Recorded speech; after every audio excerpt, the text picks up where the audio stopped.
જૂનાગઢના ભેસાણ તાલુકાના 15 થી 20 સરપંચો રાજીનામા આપવા આવેલ, પરંતુ આગેવાનો અને તાલુકા વિકાસ અધિકારી સાથે બેઠક કરતા મામલો થાળે પડ્યો। જૂનાગઢના ભેસાણ તાલુકાના 15 થી 20 સરપંચો રાજીનામા આપવા આવેલ, પરંતુ તાલુકા પંચાયત કચેરી ખાતે એક બેઠક યોજવામાં આવી, જેમાં સરપંચોએ પોતાની હૈયાવરાળ ઠાલવી અને ઇન્ચાર્જ તાલુકા વિકાસ અધિકારી અને પ્રમુખ અને આગેવાનોએ સરપંચો સાથે વાતચીત કરી મામલો થાળે પડ્યો, જેમાં સરપંચોની એવી માંગ હતી કે અમારા ગામોના વિકાસના કામો ખોરવાયા છે, તલાટીઓ કામોની ફાઇલો ચડે ચડાવે છે, ગ્રામ પંચાયતને મળતી ગ્રાન્ટમાં ઠરાવો ઠરવા ઠાગા કરે છે, ગૌચરની જમીનની તંત્ર દ્વારા હદ નિશાન નક્કી કરવી, તેમજ જે બિલો મુદ્દે જીએસટી નક્કી કરતી સંસ્થા નથી, તેમજ ગ્રામ પંચાયતની ખરીદી જેમ પોર્ટલ ઉપરથી ખરીદ કરી શકે વગેરેના મુદ્દાઓ સાથે ચર્ચા વિચારણા કરવામાં આવી હતી। બાદમાં તાલુકા વિકાસ અધિકારી શ્રી હિતેશ વાઘેલાએ ખાતરી આપી કે તંત્રથી જે શક્ય હશે તે ધ્યાને લઈ કાર્યવાહી કરાશે અને તમામ ફાઇલો તપાસી તત્કાલ નિકાલ કરાશે અને જે બિલો પેન્ડિંગ છે તેનો વહેલી તકે નિકાલ કરાશે, જેને લઈ આવતી 26 તારીખે તાલુકા વિકાસ અધિકારી શ્રી હિતેશ વાઘેલાએ એક મિટિંગનું આયોજન કરાયું છે, જેમાં તમામ ગામના સરપંચો તેમજ ગામના તલાટી કમ મંત્રીઓ અને તાલુકા પંચાયતની બોડીને હાજર રહેવા સૂચના અપાઈ ગઈ છે। એટલે સરપંચોએ રાજીનામું આપવાનું મોકૂફ રાખેલું। આ તમામ ઇસ્યુ સરપંચોના ગામના વિકાસના કામો ન થતા હોય, તલાટી કમ મંત્રીના કામો ન કરતા હોય તેવા આક્ષેપો સરપંચ કરી રહ્યા છે। તો હવે આગળ જોવું રહ્યું કે આવતી 26 તારીખે જોવું રહ્યું કે સરપંચ રાજીનામું આપે છે કે ઘીના ઠામ ધીમા પડે છે। Bureau report Kasam Muhurti, Junagadh Bhesan. જય ભારત। હિતેશ વાઘેલા, ઇન્ચાર્જ તાલુકા વિકાસ અધિકારી ભેસાણ। આજરોજ ભેસાણ ગામ તાલુકાના વિવિધ ગામોના આશરે 15 થી 20 જેટલા સરપંચશ્રીઓ વિકાસના કામો બાબતે ફરિયાદો વિવિધ પ્રકારની અને તલાટીકમશ્રીઓની ફાળવણી, મંત્રીશ્રીઓની ફાળવણી બાબતે રજૂઆત લઈને આવેલ હતા અને રાજીનામું આપવાની તેમની તૈયારી હતી સરપંચશ્રીઓની, પરંતુ તેમની સાથે રૂબરૂ આજે બેસી ગામના વિવિધ કામો બાબતે, વિકાસના કામો બાબતે અને નિયમો બાબતે તેમની સાથે ચર્ચા વિચારણા કરી તેમને સમજૂત કર્યા અને તેમનો આ બાબતે ખૂબ સારો સહકાર મળ્યો અને અમારા તરફથી પણ તાલુકા પંચાયત કચેરી તરફથી પૂરેપૂરો સહકાર આપવાની અને તેમને વિવિધ કામોમાં માર્ગદર્શન આપવાની, સમયસર તેમના પેમેન્ટ થાય અને કોઈ ફાઇલો અટકે નહીં એ બાબતે તેમની સાથે રહી મદદ કરી કામો પૂર્ણ કરાવવા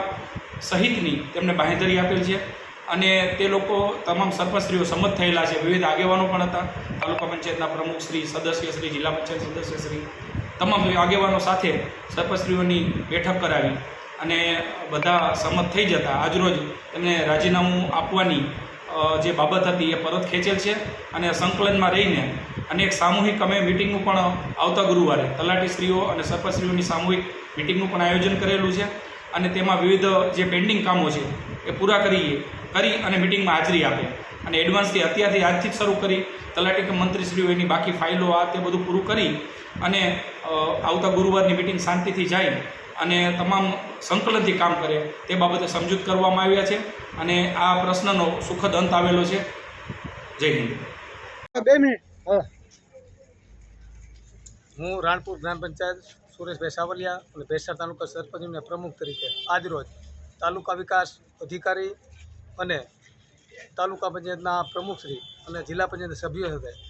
જે આ પડતર પ્રશ્નોની વાટાઘાટો ચાલતી હતી કે ભેસાણ તાલુકાની અંદર જે પડતર કામો પડ્યા છે, જે કામ થતા નથી, એના હિસાબે જે ગામડાનો વિકાસ રૂંધાતો હોય અને કામ કરવા માટે સરપંચો સક્ષમ એટલા માટે તૈયાર નથી કે કામ કર્યા પછી એના બિલો નથી બનતા અને ડીડીઓસી દ્વારા અને ટીડીઓસી દ્વારા આ જે બધી તાનાશાહી કહી ગયો તાનાશાહી એવી રીતના બિલ બનાવવા માટે 27-28 કોલમના પાના ભરવાના હોય અને પ્રી ઓડિટ થતું ન હોય, એના હિસાબે જે આ પડતર કામો પડ્યા છે એનો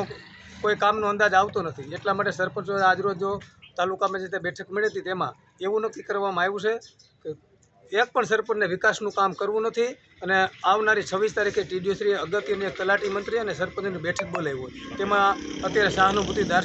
દર્શાવી છે, નહીંતર આવનારી 26 તારીખે ગુરુવારના રોજ ભેસાણ તાલુકાના તમામ સરપંચો રાજીનામા આપવાની તૈયારીમાં છે અને આપી દેવાના છે। 110%ની વાત છે। અને બીજી જે વાત કરીએ તો જે ગૌચર હટાવવાની વાત છે, ત્યારે ગ્રામ પંચાયતના સરપંચ તરીકે કોઈ પણ સરપંચ જ્યાં સુધી હદ અને નિશાન અને ડીલારની માપણી ન થાય ત્યાં સુધી ગ્રામ પંચાયત વહીવટીતંત્રની સાથે છે, પણ વહીવટીતંત્ર માપ અને નિશાન બધું બતાવશે તો આ પેશકદમી દૂર કરવા ભેસાણ તાલુકાના સરપંચો બધા સક્ષમ છે। આભાર।